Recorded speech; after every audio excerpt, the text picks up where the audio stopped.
Welcome to Tanakh Talk. This is your host, William Hall, coming to you live from Kingsland, Texas, USA, with a brand new show today. I don't know if it's going to be an episode. We'll find out later. But we're bringing to you Rabbi David Katz, broadcasting live out of Israel. So it's 1 o'clock here in Texas. However, it is much later for him in Israel. He's about 8 hours set out. So I'd like to welcome to the broadcast today Rabbi David Katz. You can find him at geargear.com, GERGEAR.com. And there you can find so much of his work that he's working on. Rabbi, tell us a little bit about where you are. Where's all your resources and such, where people can find you? I mean, I know that you are set up for reaching out, teaching about the Noahide Laws and such. How can someone access your material? And tell us a little bit about yourself. Thanks for having me on, William. Yes, sir. It's a pleasure. My pleasure indeed. And the website that you gave just now, geargear.com, that's our website where we sell our new book, which is called The World of the Gear. We'll get to that, what that is in a minute, the details of that work. But the video lectures can be found at YouTube under the what do you call it, label or account name, whatever you want to call it, or the search bar. Sure. Enter Soul Mazal, SOUL, M as in Mary, AZAL, 2 words, Soul Mazal.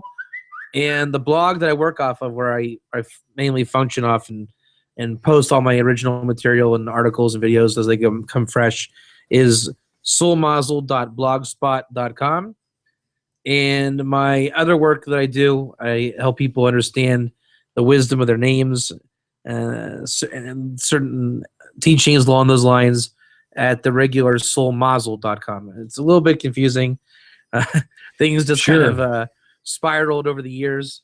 So in essence, my Torah teachings are at soulmazal.blogspot.com. My personal teachings of kind of like extracurricular is soulmazal.com.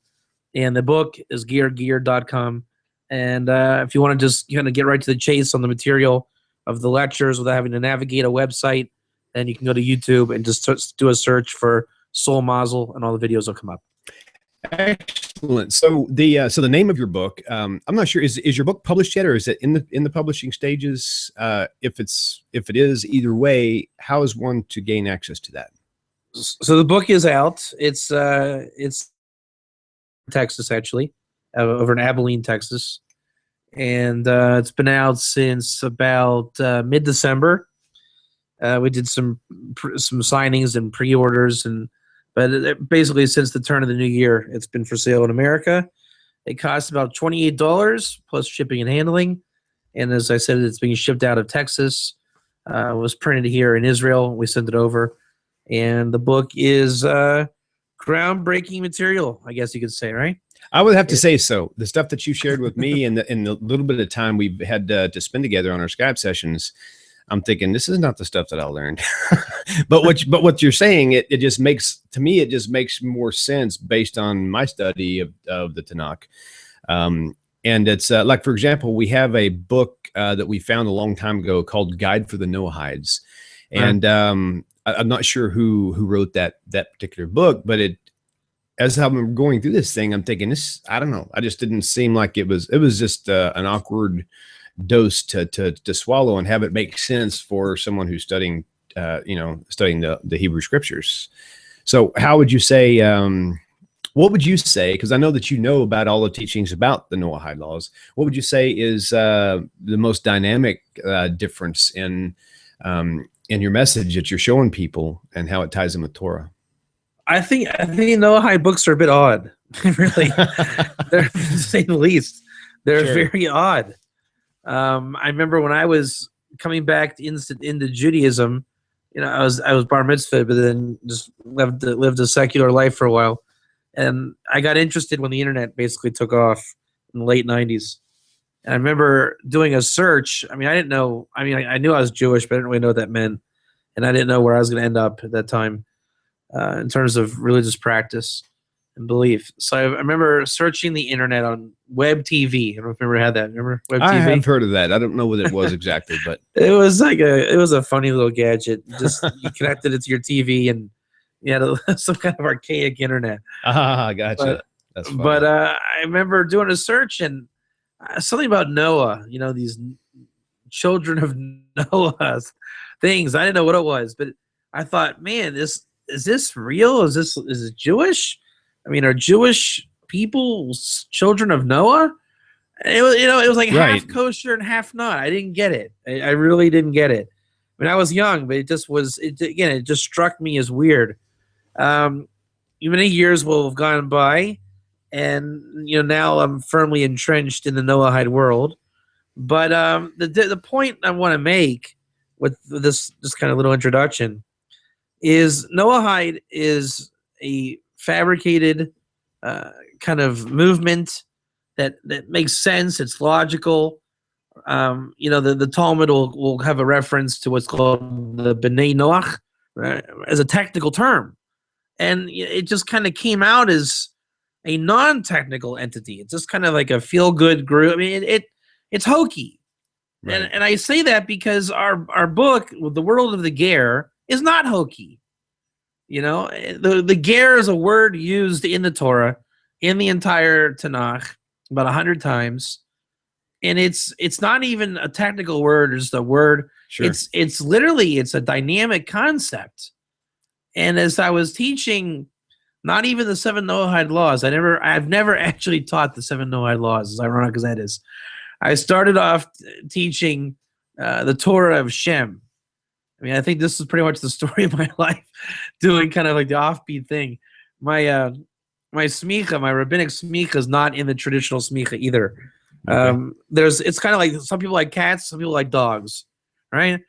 Some people like Coke, some people like Pepsi. So I'm always the alternative guy. Right. That's been my path, and I got trained in the laws of Shabbos, which is not better or worse or lower or higher. It's just one's mainstream and one is an alternative, blend. It's like like a football jersey. The team wears, let's say, 7 home jerseys, and one game they wear a bright orange jersey. Mm-hmm. I'm the guy wearing the bright orange jersey.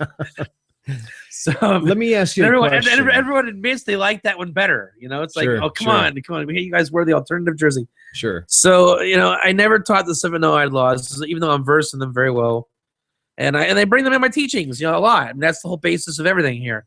Rabbi, let me ask you a question, if you don't mind. I started teaching the Torah of Shem, and questions came up. Can we do this? Can we do that? No one ever asked me, Rabbi Katz, am I allowed to steal? am I allowed to eat the limb of a live animal? Sure. Let me think about that. Can you eat the limb of a live? No, you can't. 7 Noahide Laws. Sorry about that. So, real questions were coming up. Sure. And so I went and hit the books like a real person, answering real questions. Sure. And that's really what the Ger is about. It's real life, real people, real questions. I'm guessing, can you eat the limb of a live animal doesn't come up very often. But questions about can we keep Shabbos, those questions do come up. Sure. And that's what this is all about. Very good. Well, let me ask you a couple questions. You mentioned The World of the Ger. Now, is that the title of your book, The World of the Ger, or is it Ger? The name of the book is Can I Eat the Limb of a Live Animal by Rabbi David Katz. It's called The World of the Ger. That's our book. World of the Ger. Very good. Very good. Yeah. And the website is Ger, kind of a play on words, right? Catchy little play on words. Sure. So, and the premise is the world of the Ger. So how did you get into this direction? I mean, are you born Jewish? Were you raised Orthodox? Were you raised Reform? What's your history? Start from ground zero and about on one foot, if you can, as quick as you can, to where we're at now. It's really funny. I have a friend of ours named Smiley, and hopefully he's watching this. He was coming to our Hebrew classes that we do on Thursday nights for about 2 or 3 weeks, and I noticed that he always walked with a limp, but he never talked about it. Oh man, super sweet guy, and he's always long-winded. And finally, he got off topic and started talking about something. I said, "Smiley," I says, "Can you just do this on one foot?" He goes, "Of course I can." He reached down, he rolls up his pant leg, and he pulls off this prosthetic. I was like, man, oh boy, Boy, was that a humbling moment. It reminds me of this is a joke I always tell. George Carlin. I worked in comedy clubs as a teenager, which is, I guess, part of the story. The question you asked me, where it all comes from, and George Carlin was like a hero, in all the comedy clubs. Okay. In his earlier days, in radio broadcasting, he was a different George Carlin at the end of his life. And one of the jokes he tells, it's really what you just said. He says, as a kid, he would lose things. They would say, George, where's the remote control? Or whatever it is, He'd say, I don't know. I said, well, it didn't just get up and walk away. And he says, then they bought me a cat, and I lost the cat. And they said, George, where's the cat? And I just looked at it, and they said, well, it didn't just get up and walk.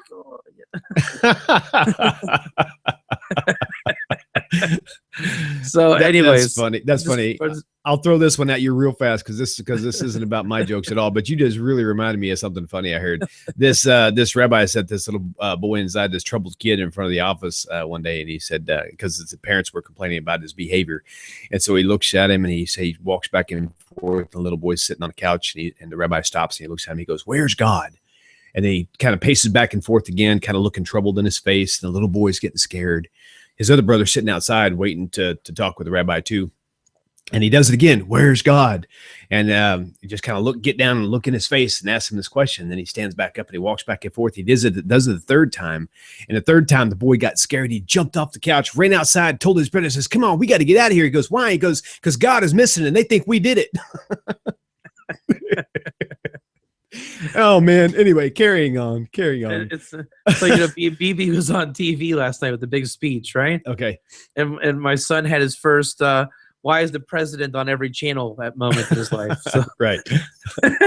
He owns everything. Anyway, so grew up in Dayton, Ohio.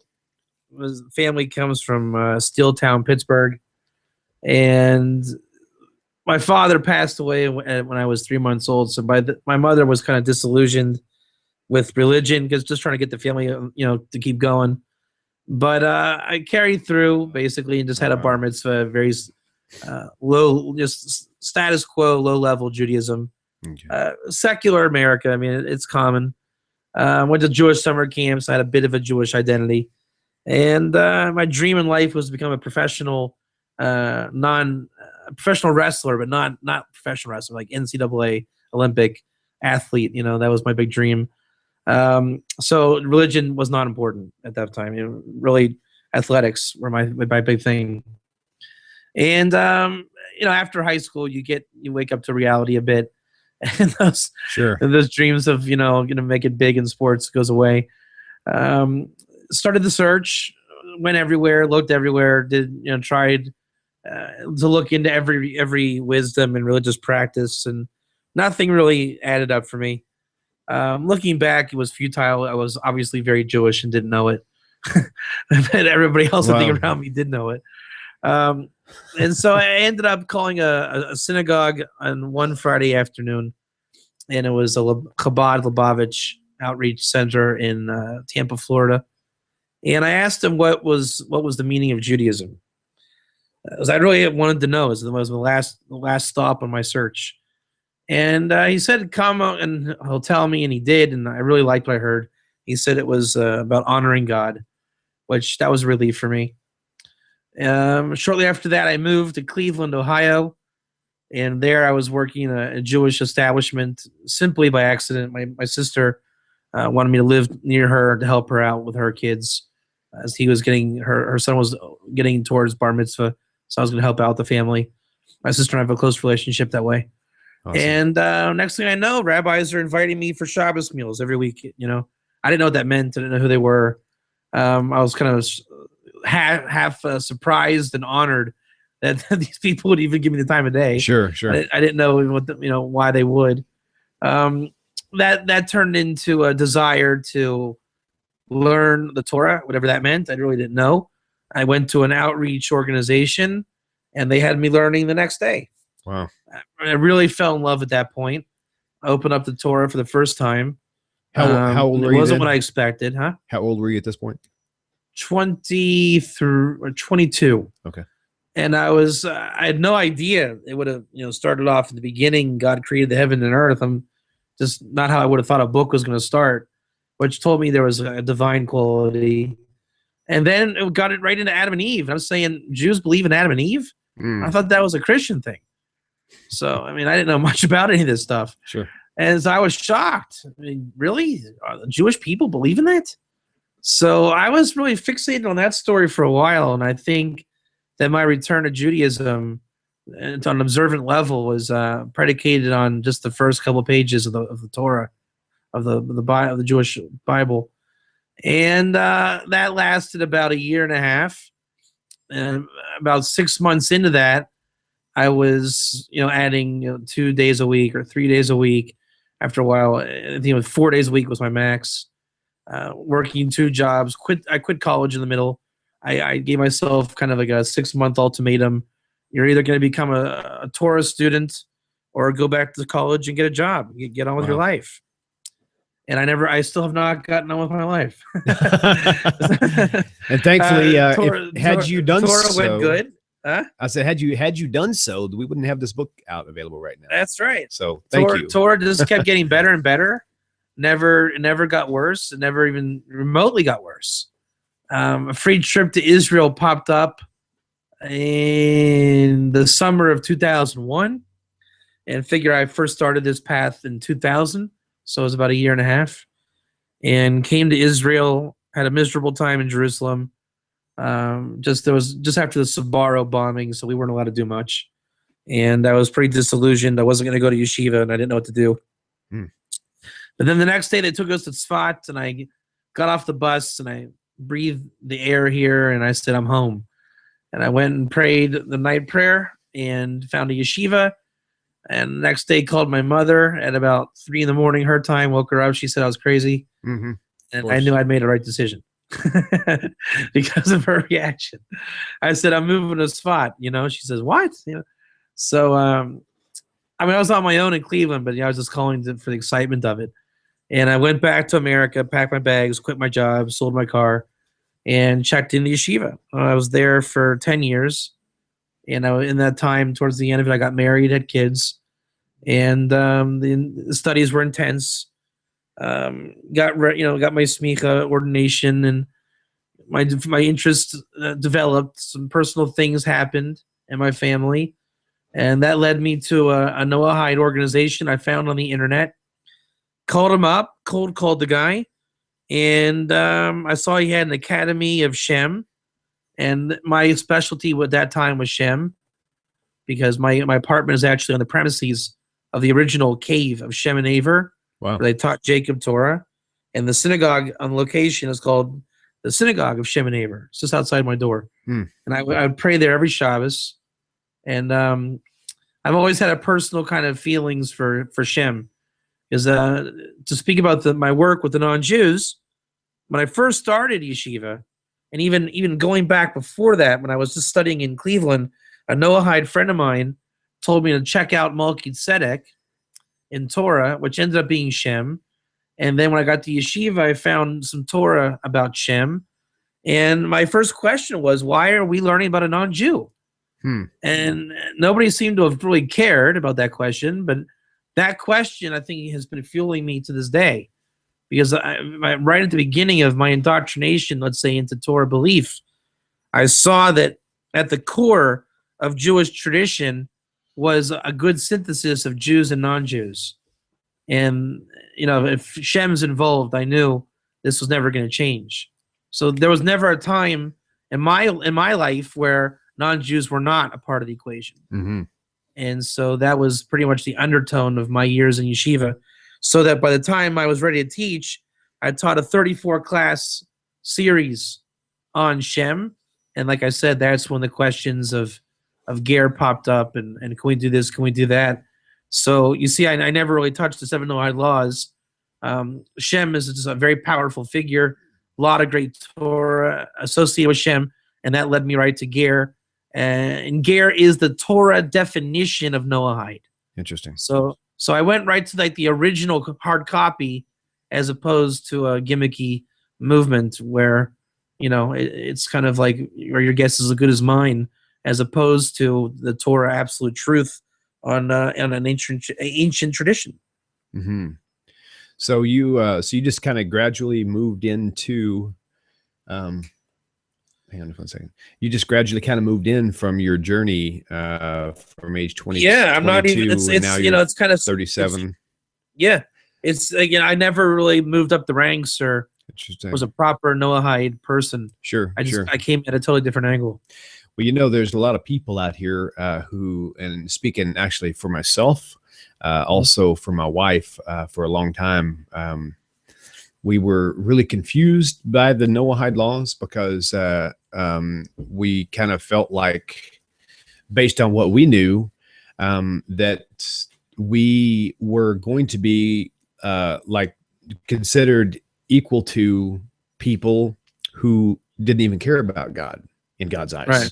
And I'm thinking, well, what's the benefit of even, having a relationship with God? Not that we would change that, but what is there's got to be something that separates. You can't just be, Jewish or Noahide. There's got to be more groups than that. And there's got to be a succession of different levels. There has to be, because you have people who like, I don't want to put any categories out there because I don't know enough about them, but I know people who are completely secular.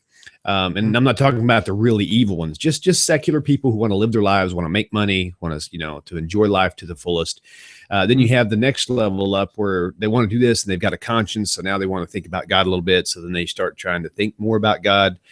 Even ones who are not in the church, just, Jewish people, if you will, or even, Ger, who are in that stage. And then you have some who want to take it further, but don't really want to go as far as converting to Judaism. Not even close. And then there's that one that's really, really close that doesn't want to convert. And then you have the one that does want to convert. So I'm thinking, just in my own rationale, I'm thinking there's got to be more than just a Noahide and a Jew. Can you elaborate on that for us a little bit, please? Well, yeah, and, this is why I never was in the Noahide world, because the yeshiva world doesn't know what a Noahide is. Right. They only know I guess it's like going to Mexico and asking for a Mexi Melt. Taco Bell. They don't know what a Mexi Melt is. I totally know what a Mexi Melt is. But in Mexico, if you ask for one, they'll say what? So it's a made up thing, Sure. In the yeshivas, it's not like that. In the yeshivas, they deal with the real thing, the real engineering of the concept. So again, the gimmick doesn't come into the yeshiva. It's the authentic blend.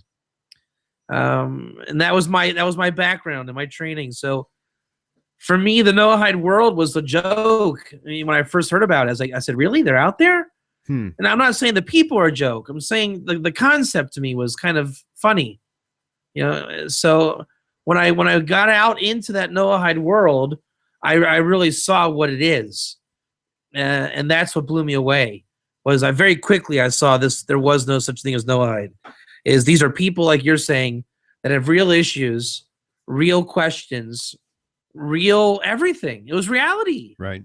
It was the guys I grew up with as a kid, and now there's words to put to my plight as a Jew in exile.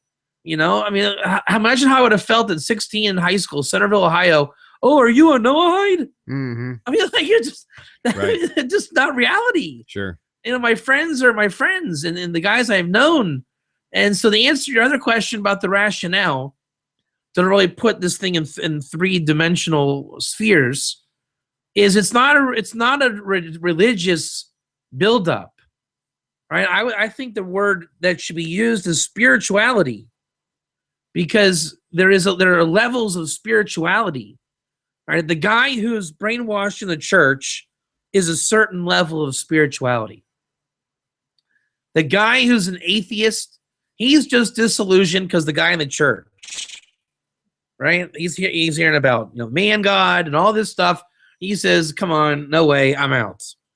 So even like we mentioned George Carlin before, I used to listen to his religious thing in the jokes. He's just battling Christians.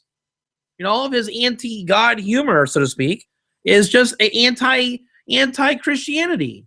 Sure. It's like, the more I get into my work, it never ceases to amaze me what the reality is to what I didn't know as a kid. When I used to wrestle, as I mentioned wrestling, I bring wrestling a lot into my teachings. is, I would say, I would win a match and say, oh, thank God, that was great, thank God, right? Right. And the other kid who goes, let's say, Walsh Jesuit, he'd say, God empowered me. And I would think, that's great. This guy believes in God. I believe in God. He's a nice kid. Well, guess what? We were not talking about the same God. Right. And when I realized that, I thought, wow, really? It's like it was a total paradigm shift. What I thought the Jewish kid thinks we're talking about, Sure. Yud-K Vav-K. All those kids, there's another team in Ohio that wears a shirt for wrestling that says Jesus trained. Oh, wow. I'm saying, really? So the Jewish kids don't know that. Right. I want to. So the atheist is fighting that. Yeah. Right. He's saying, don't tell me about the guy, the man in the sky with the beard who's going to throw a lightning bolt at me if I, eat meat on Friday. Sure. So, that you see, it's a spiritual thing more than a religious thing. I listened to another thing on YouTube. I forget who it was. But they were making a whole deal about just kind of like anti-God sentiment. And I realized that it was just one big fight against Christianity, about, that God is a man. And so I don't think the Jewish communities battle the same battle, right? Our atheists are, comes from a fight against Judaism, kind of like a mundane Judaism. And again, so once you're already in that arena, now you're really talking spirituality. What you're saying is that a mundane ritualistic system does not, enrich me spiritually. Guess what? It doesn't, without meaning. And God in the sky with a beard and lightning bolt at my head doesn't do much for me spiritually. So the Ger movement, the Ger world, let's say the real Noahide world, is people trying to get spiritual. They know there's a God. Is another surprise for the Jew is that the non-Jew believes in the Bible. Right? They hear about the chosen people coming out, the Torah. They believe it. And the Jews don't know that the world believes the story. And we're trying to convince our own that the story is even real. And so when you get out there and you see everyone believes the story, yet nobody else's personal stories add up to what these stories are supposed to be. Mm-hmm. And so that creates a total breakdown of the fabric of spirituality. So we know there are things like Kabbalah and God and, let's say, the meaning of your name and all these amazing things that you want to be true. My name is Bob. Does Bob mean anything, Rabbi Katz? And people think they want to think it does. Sure. But deep down they want to say it doesn't, because no one's ever told them it does. But they say, then you bring in the existential angst. Do I matter? Does my name matter? Why am I named this? And nobody has the answers. So, it's like we live in a McDonald's, Taco Bell society where people sell out for something that's horrible. Just because if you eat enough of it, you'll be stuffed. And that's, every religion. Just eat enough of it, you won't go hungry for one more day. Sure. But nobody's really putting together a really chef quality meal.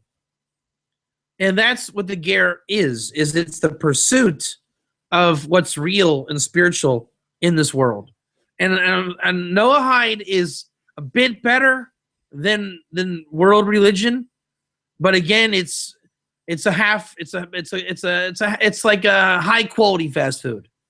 You're gonna get good food, but it's still not really it. Sure. And the goal is to move on into biblical mindset, biblical reality. Because the biggest surprise for the Jews is the non-Jews already there. He just needs confirmed that this is true. And that's the job of the Jew, is to connect to the Bible in that way. And when he gets there, he'll find the Ger world. And that's really where the ignition takes place. Okay. It's in that union and in that style. Let me ask you a few questions. If you could go through the stages, if you don't mind, whether there's 2 or 3 or 4 or 5 or 6, 7, I'm not sure, from the secular person to that Jewish final, the Jewish stage. What are the stages in between? And I don't mean to but again, it's not a religious thing. Sure. But I mean, there's definitely people out there who have different convictions, and that they say that they feel comfortable being here. So you want to know the different types of people? Yeah, the different types according to the teachings of Tanakh, and then I'll ask a follow-up question after you. Okay, on Jewish and non-Jewish sides.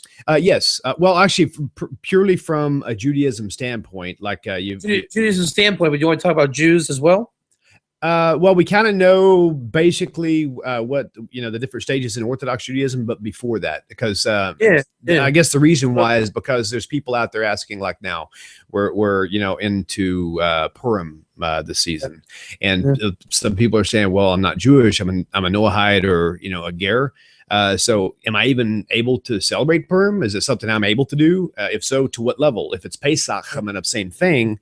Can I participate in Passover since I'm not Jewish? I mean, I want to be Jewish, but I don't want to convert. So can I still convert? I mean, can I still celebrate Passover? These types of questions. That's the definition of Ger. Okay. The definition of Ger is he who wants to be Jew-ish, Jewish, right? But he can't convert for whatever reason. And he wants to keep any or all or part of the Torah. So that's the Ger. Okay.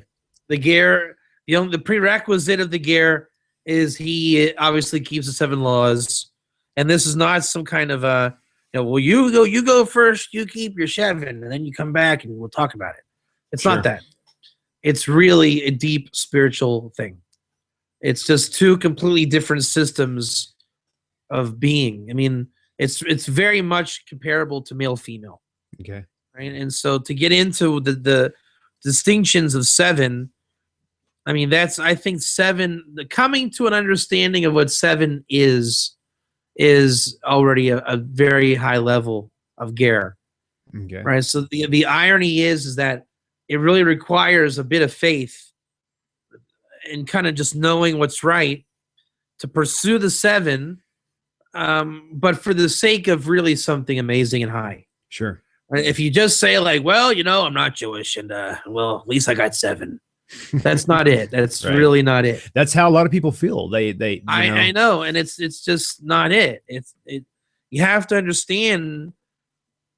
There's something amazing going on there, and I really cannot convey it in words at this time. It's like me, It's like if my son who's 6 says, Abba, can I, what's it going to be like when I drive a car? I can't tell him. Sure. What do I say? Like, well, you should watch out for the speed bumps, boy. He doesn't know what a speed bump is. He doesn't know there's a speed limit. Right. He doesn't know what the 55 is in concept. Sure. So, I can't. All I can say is, when you get your license, you'll love it. I mean, I can't, there's no vessels available at that level. Right, so the 7 is coming in at already a high level, right? It really has to do with just like the 7 wisdoms of the world, 7 pillars of existence. It's huge, but it sounds dumb. It sounds low. Hey, do your 7. Sure. But it has nothing to do with just doing 7 laws.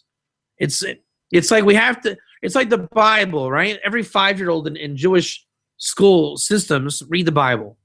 Do you really think they have a clue what's going on? No clue. Not at all. And we make it funny, like, hey, Moses split the sea. Isn't that wonderful? But I mean, if you knew what it means that Moses split the sea, it's not what they say it is. But they have to indoctrinate the kids so that go on to Judaism, be religious. So we not dumb it down, but you make it kind of mythological. All right, let's say at least you express it in those terms.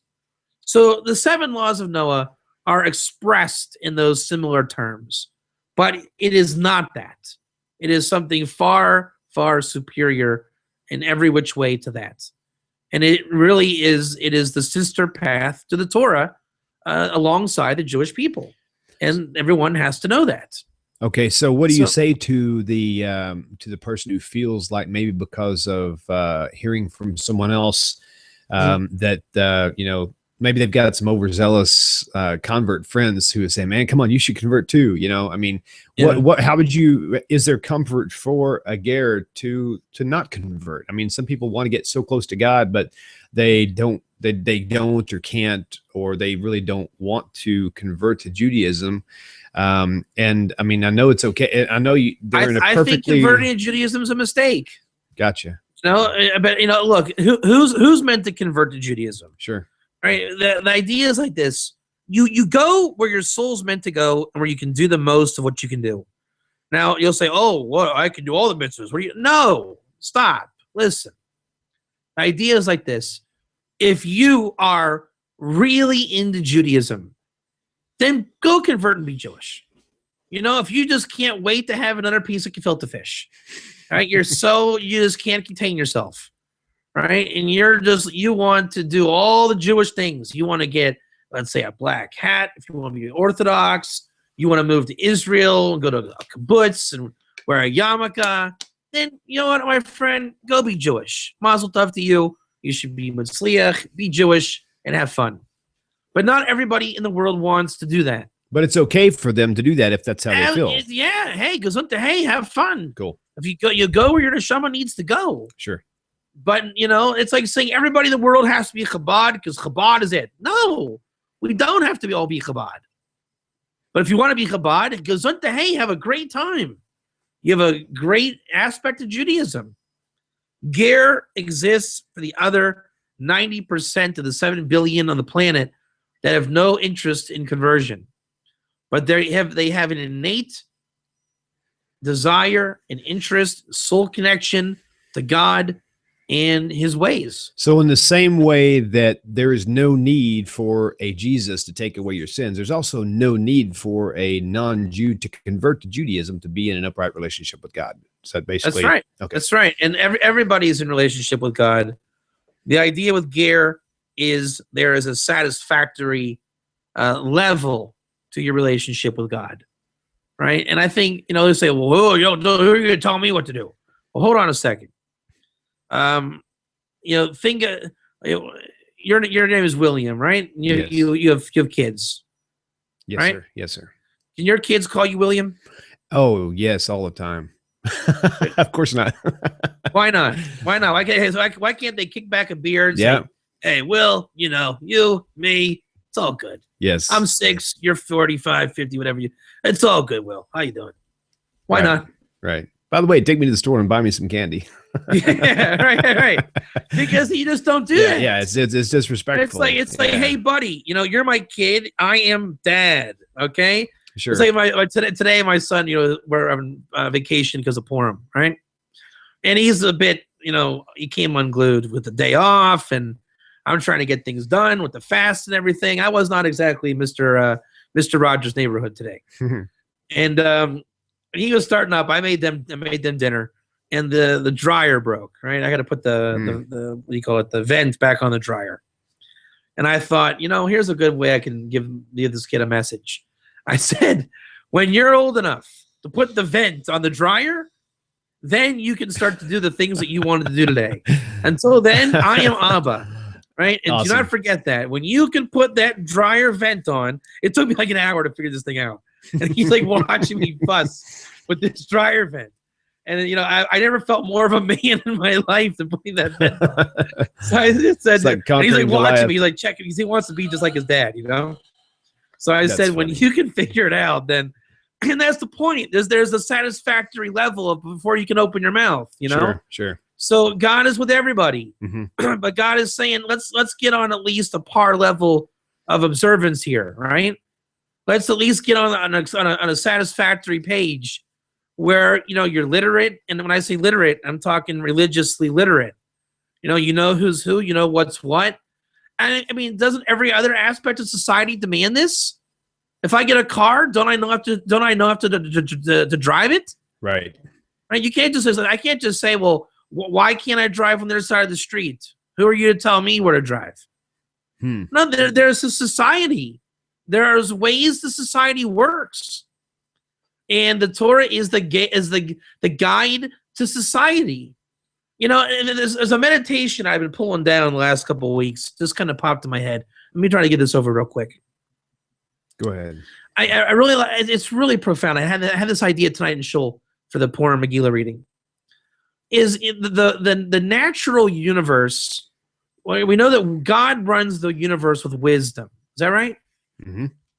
The orbits and the planets and Right. the fact that your teeth growing straight, relatively speaking, or whatever. You know what I mean? Everything's governed. There's a government of creation, which they say the 7 laws are. That's what the 7 laws are, right? The 7 levels of nature, the way the world is naturally governed. So the lion knows how to eat the deer, right? The ostrich knows how to mother its chicks or whatever you call them, right? Sure. I mean, the world knows what to do, right? The cat knows to eat the placenta when the baby's born. They just do this stuff. When 2 male lions stand off, the weaker one knows how to back down and run for his life, right? Mm-hmm.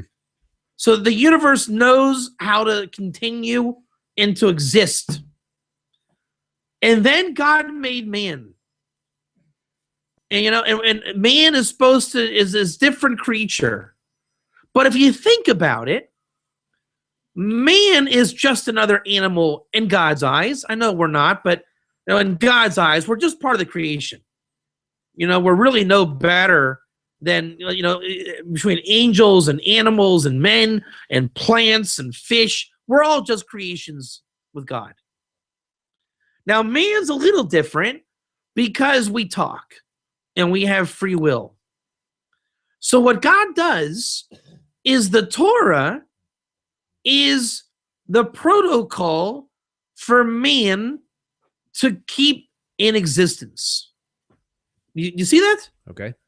The Torah is the guideline of what a man is supposed to be. Right? The lion just knows what a lion is. I'm a lion. Right? And the plant just, I'm growing. I'm a plant. I'm going to be, edible for this, and this.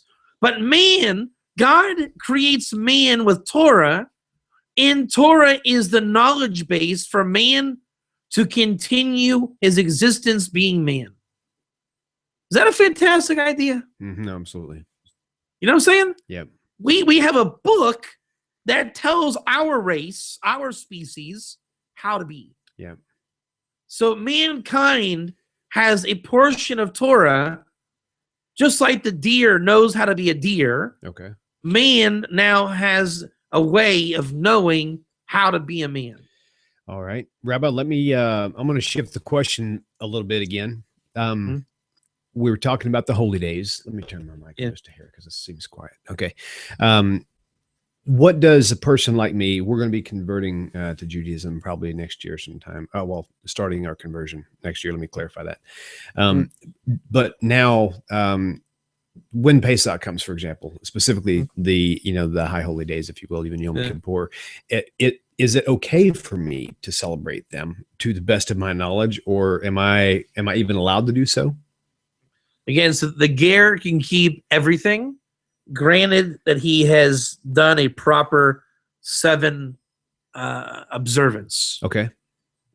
And again, I'm going to say the 7 are as great as you make them. If you want to be, well, I got my 7, then that's where you probably are with everything in your life. Right. Good point. If you can meditate and think into those 7 and do some research, type in Google 7 wisdoms and 7 sfirot. I mean, it's endless. It's endless. You can find endless wisdom in those 7. So as great as you want to be in the 7, you can. Now, once you're holding at a satisfactory 7, meaning you're kosher, you believe in Moses, how he gave the Torah, you're par, right? You've crossed over all the boundaries of lack of insight, let's say, right? You're now ready to begin.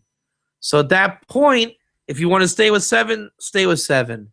If you want to keep the holidays, keep the holidays. It's up to you. Gotcha. But you enter into the covenant of each mitzvah according to proper observance, according to the Torah. So what it really is like a bit like an embassy, right? You are a ger, you keep 7, and you love tzedakah, and you say, I want to keep a Torah level of tzedakah, right? The church burned me on the plate. I want to do it the real way, like the Jews in the Torah, right? Sure. What you would do is you would contact a rabbi or do some learning and reading. You would effectively take on that mitzvah, right? You would on your own heart. You can tell it in front of 3 Jews if you want. Whatever you got to do to really take your rights as a ger, and now you are like an embassy of Judaism according to that mitzvah. So I can actually engage with you on that mitzvah. To me, you're a Jew when it comes to that particular mitzvah. Now, let's say you don't keep kosher. Now, I'm not going to eat at your house, but I can do tzedakah with you. It's up to you. Sure. If you want to keep kosher, hey, then I can eat. Not a problem. Where their problems are not to be found. I mean, there's always technicalities in terms of things. But sure. The point is, when you fully take on the mitzvah, kosher is a little different because it's a hard mitzvah to do. That's why it's the last thing anyone takes on. But otherwise, you can do it. The mitzvah of Purim, which is right now, Purim Sameach, it's very interesting that Purim, in its creation, was meant for Jews and Gerim. Not many people know that. Rashi actually says it explicitly, that Gerim have a portion of Purim. Interesting. So the portion, though, isn't that keeping it limited for the ger? In other words, like no one says that. Okay. The Shabbos is not Shabbos as a Jew, but that is not a limitation or a second-class citizenship. Again, that is like male-female things. Females do not do what males do in Torah, and vice versa. I don't wear a dress, just to make that public record. So Shabbos observance for Gerim and Jews are different. The ger, quite frankly, would not want to keep a Jewish Shabbat. Okay. The Jew would not want to keep a ger Shabbat. Okay, so again, it's very. I'm going to ask female. you from an ex-Messianic, ex-Christian, ex-Messianic. Yeah. My dad is a Messianic leader in Austin, and that was my first experience with anything that even seemed like it was Jewish. Was there? There they pulled out the Torah scroll. They read from the Torah scroll. Did all, not all. They did some of the prayers. And then they would just do a teaching afterwards. That was the only thing I'd ever known until I had gone to a synagogue with a friend of mine, Lon Cherry Holmes out of Dallas. And it was definitely a world different for sure. But that's at the shul. So at home, for example, what limitations does a ger have on what they're able to do with some of the most obvious things, not the detailed things that you would find in a shul, like at home? Can we light Shabbos candles, for example? Then that's what we're thinking. There's no limitation. Limitation is the wrong word. So you mean that? Well, did you say that there's only certain things that, like girls can't wear certain things with men, vice versa? There's things that women can't do. Well, yeah, but that's not she's not lacking the fact that she can't wear Wranglers and cowboy boots. Okay, right. Right. Different strokes for different folks. Okay, so for example, the Jewish Shabbat, if you give me salad, okay, I really should not separate the corn kernels from the peas. Right. That's a forbidden practice for Jews. Okay. You find me one ger on the planet that would want to do that. Right. Right. They say, "Can I just eat the salad?" Well, I know there are plenty of gers out there who wouldn't mind doing that if they knew that was required. But it's not required, right? If it was required for a Jew, you know what I mean, and they were considering. But that's the thing; it's a ger wouldn't want to keep a Jewish Shabbat, right? How do you know? I mean, my question to you is, how do you know that? Because I'm actually one of these gers who does. Okay, that means you want to be Jewish. Right. You said you're converting. Yes. But if you're not converting, you're not going to want to do that. Yeah, I see what you mean. Yeah, that makes sense. Very good. And so Jews wouldn't want to keep, most like Haredi Jews would not want to keep a ger Shabbat. Interesting. The Gerim are partying up on Friday, they're having fun. They're not sitting subordinate to a round table and having like a proper meal where you sing songs. Right. Right. And so, but me, I'm like kind of like a ger Jew kind of guy. I kind of like that. Sure. But yet I'm not your traditional Haredi type of Jew. Right. Right. I see this other side of the world. But let me tell you, when I was in yeshiva, I certainly wouldn't have understood it. Mm-hmm. So if you understand it and you want it, that's one thing. But in terms of the mitzvahs, right? If a ger doesn't want to keep Passover, he doesn't feel the need to do it. If he realizes that he wants to keep Passover, and then he does it in the prescribed way, more power to him. Gotcha. Now Shabbos is one of the exceptions where it's a different observance for the ger and the Jew. But again, that's very male-female. Sure. Right? Women don't have to like sit in the sukkah and do a lot of things like that. Okay. So to make her sit there is wrong. Gotcha. Right? And so the ger has a reason to break Shabbos even in his observance of it. Sure. But other than that, with a few exceptions, maybe wine and things like that, the ger can keep pretty much the same as the Jew, where he feels the need to take a certain mitzvah on. Okay, let's push this Shabbos thing a little bit further, just for clarification. If a ger, a non-Jew, observing Noahide Laws, doesn't keep the Shabbat at all, is that okay? They just go to work and they make their money. 7 days a week. The non-ger Noahide is not allowed to keep Shabbos. Right. I mean, they're not. It's not that they're like, for me. I'm still a ger. I can take off on Saturday and I can rest like the prescription. A ger is different than a Noahide. This is my point. That's what I wanted to get to. You have a ger and a Noahide are different. Right. The ger has entered the world of mitzvot and the Torah. The Noahide has not rejected it. Sure. He has limited himself. In effect, he is saying, I am still involved with the Noahide laws and nothing else. Sure. Right. It's like your driver's license, right? You're either preparing for the test or you're taking the test. I'm not trying to use the comparison of the word test. I'm just saying in Israel, you take lessons before you get your license, right? Some people actually prefer to be in the predicament or situation of just practicing. You drive around the town, and my wife, she took like 80 lessons, right? And if you're not in a hurry, you're not in a hurry. Sure. But if you're in a hurry and you want to get somewhere, then hey, go take your test, or go be a ger. But again, not everybody wants to rush. Sure. Not everyone feels a need to move. I might just be happy doing my 7 Noahide laws, maybe reading the Parsha. I'm a simple guy. All right. I like Noah a lot. And more power to you. Sure. If you don't feel a fire burning, then we shouldn't make you feel a fire burning. And trust me, plenty of Jews don't feel the fire burning. Let me tell you. Gotcha.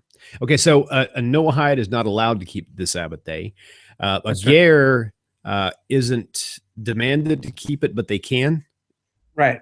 So in other words, even if a ger decided they wanted to work on Shabbat due to whatever reason they wanted to fill in, there's no violation at all there. Gers where the expression with the 90s, everyone said it's all good. Okay. The ger is all good. Gotcha. Very good. Very good. Well, I tell you what, it's been good having you on the broadcast. I know this has been a long time overdue. We had been planning to do this for a while, but we've been going through just a consistent metamorphosis of equipment and such, and we're finally getting everything purchased to where everything stays put now. And so we're kind of getting to where we can do it on the fly. So for all those who are watching out here, again, this is Rabbi David Katz live from Israel. gergear.com. You can find his book, what was World of the Ger. Correct me as I go along, just in case I mess up here, Rabbi. Yeah. Just go to the website. You can look him up on YouTube, as he mentioned. You can actually find all of his lectures, and just probably blogs and everything. Would you say that's true, Rabbi? I would. Awesome. Yeah. Wouldn't say it wouldn't be true if it wasn't true, right? It's idea. We don't talk about things in which we know what we're talking about. Okay. All right. Well, I'll tell you what, it's been a pleasure having you again. And we're going to, we'll see how everything goes. Let's see the feedback. Rabbi, we might need to get you back on here again to answer some different questions. Awesome. Thanks for having me on. Okay. Thank you. Shalom, shalom. Chag Sameach.